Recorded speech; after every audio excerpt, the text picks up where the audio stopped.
Hey there, welcome to this lecture. In this lecture, we will be going to have a quick look at the Fastify because we're going to use the Fastify framework throughout of the whole application. So why we choose the Fastify over Express, right? Express as.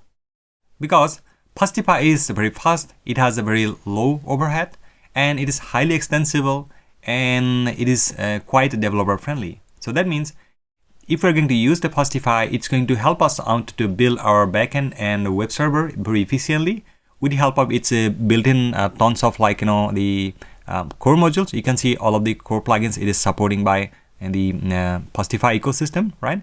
And besides that, while it comes to use the similar kind of stuff in the Express app, we need to install third-party libraries, right? As a very simple example, you can say, right?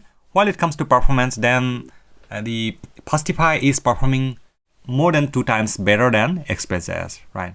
While it is responding the responses, it's like always faster than Express as. Approximately, you can compare with 2 times better than Express as, right? And while it comes to the schema validation, then Fastify has the inbuilt schema validation, which is Express JS doesn't have, right? Then Express, you need to install the external libraries, right? And logging, certainly the Fastify has its own inbuilt logging with the help of a Pinot. And while it comes to logging the stuff in the Express JS, then definitely we need to install the external libraries, right? Then plugin architecture, it's quite modular in Fastify, and Express really it's global, right?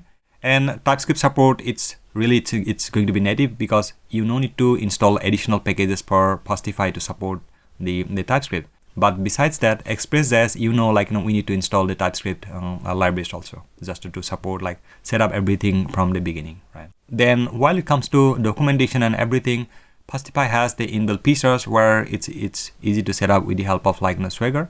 Maybe you can see here, there are tons of core plugins are there that is going to be provided by the Fastify, and it has some community plugin also, where it's quite trusted, and you can use it widely. Each and everything you can just cover it from here, right? Alright, so now let's try to have a quick look how we can set up the Fastify. As you can see, we have already set up our application, right? So where we need to install Fastify in our application. It can be in any way, like if you're going to use the ESM, then you can just create your Fastify server something like this way. And if you're going to use the CommonJS, then definitely you need to use something like this way. And you can see it logger has, by default, it is coming with it, right? So while we are just creating the application, then we can just define it that we need the logger right there, right?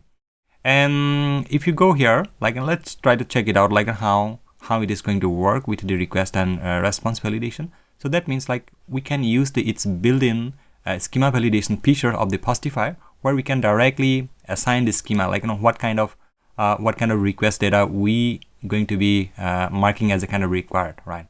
That is what we need to additionally install some plugin in our Express.js, just to make sure we need to validate our request right before getting it through to the business logic.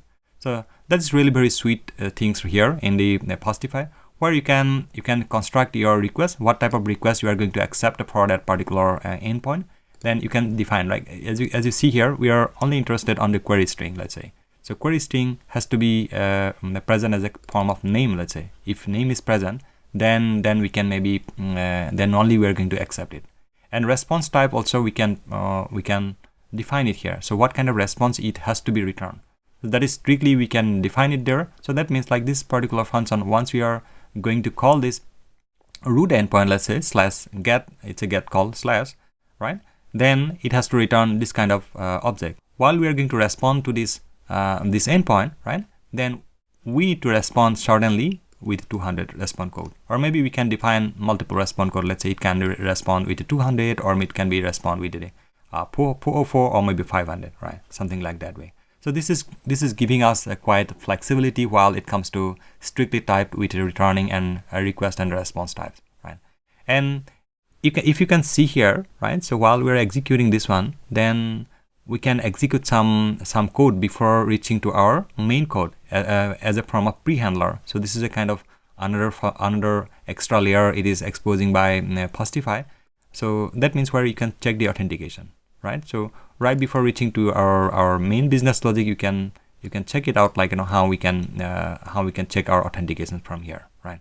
If user is authenticated, then it says to go right there. If it is not there, then you can just return it from here, which is potentially we need to add some kind of middleware in our Express.js, where we need to write separate plugin for that, or maybe some middleware codes, or maybe a kind of block of code we need to use just to validate the user stuff.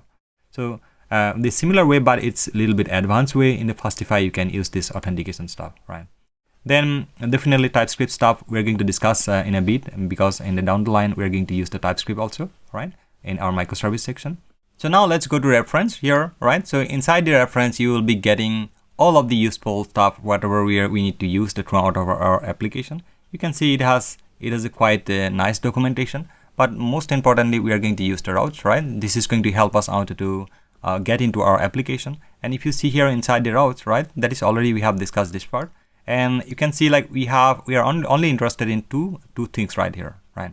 So where one is called request and another one is called replay. So request it's pretty much explanatory, where we will be going to have all of the requested data from our client along with the headers and some additional information. So you can find it out by visiting this request section from here. You can see like these are all of the parameters and some of the functions you can directly get it through the request, right? Then while it comes to replay is similar, just like response does, right, in Express.js.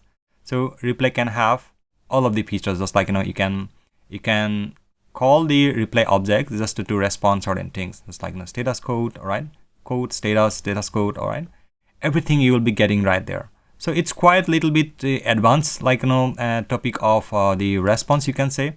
It's doing more than that the response does, right? And definitely we're going to implement and widely this replay section, where we will be going to inject some functionality also. Maybe we're going to customize all of the stuff, right, to fulfilling our needs. And down the line, we need to put our hands on the plugins also. So what is plugins? So in the Fastify, plugins are functions that encapsulate logic, such as like routes, hooks, utilities, right? So it is like it is giving a kind of extensible features where we can add some additional feature to do or maybe perform certain tasks, right?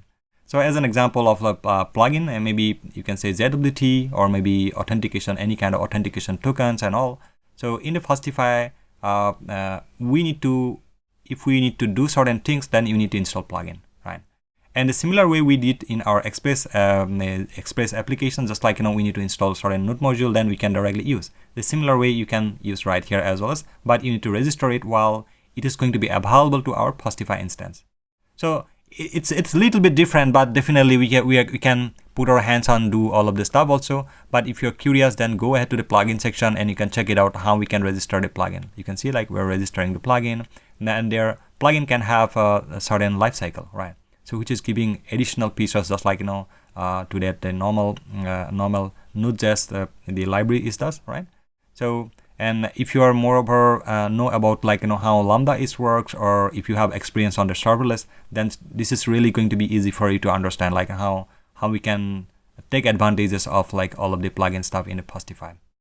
Now let's try to sum up when to use the Fastify. You can use the Fastify if you want high performance in your API or backend system, right? Then if you need the strong validation, then definitely Fastify is a kind of really very good choice. And Fastify is helping us to keep our module cleaner, right? Our code base cleaner, and it's really very helpful for better scalability, right? And you can go to the Express also if you want very simple or maybe legacy support is going to be needed in Node.js. Then you can Fastify will be not going to be a good choice for you. Or if you want only very simple application, right? Maybe like a couple of routes are there to perform certain things, then Fastify will be going to be overburdened for you. But in our case, we're going to explore Fastify because in our application it's going to be a really huge one, and we need to cover a lot of the things then out of the box. So that's why Fastify will be kind of really very good use case for us, right? Perfect. Then in the next lecture, we will be put our hands on writing some codes to cover our business logic right there. Thank you. See you right there.